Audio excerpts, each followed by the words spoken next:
ಏನಿಲ್ಲಪ್ಪ ಸರಿ.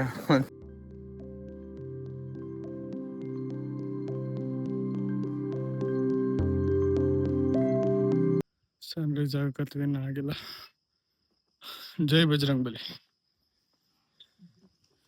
ನೋಡೋಣ, ಹೋಗಷ್ಟೇ ನೋಡ್ಬೋದೇನು ಸನ್ರೈಸ್ ಅಂತಂಗೆ. ಬಿಡ್ಲಾರ್ದಂಗ ಹತ್ತಿದ 575 ಸ್ಟೆಪ್. Correct exact 14 ನಿಮಿಷದಾಗಿದ್ದೆ.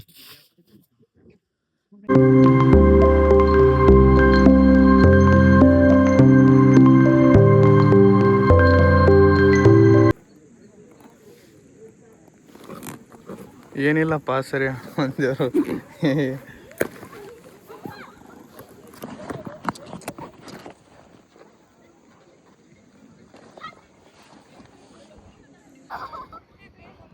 ಪರ್ಸ್ ತೊಗೊಂಡು ಹೊಂಟಿದ್ದೆ ನೋಡಿ, ಫುಲ್ ಕೂತಿ. ಏನಾರ ಅದೇನು ಅನ್ಕೋ ತಿನ್ನಕ್ಕೇನಾದ್ರಿ ನನ್ನ ಬ್ಯಾಗಿಗೆ ಬಂತು, ಬಟ್ ಬಿಡಲಿಲ್ಲ. ಇಲ್ಲೂ ಕುಂತಾವ 2 ತೊಗೋಬೇಕಂತಂದು ನಾನು ಹಿಂಗೆ ಹಿಡ್ಕೊಂಡು ಕುಂತೀನಿ, ಇಲ್ಲಾಂದ್ರೆ ತೊಗೊಂಡು ಹೋಗವೆ.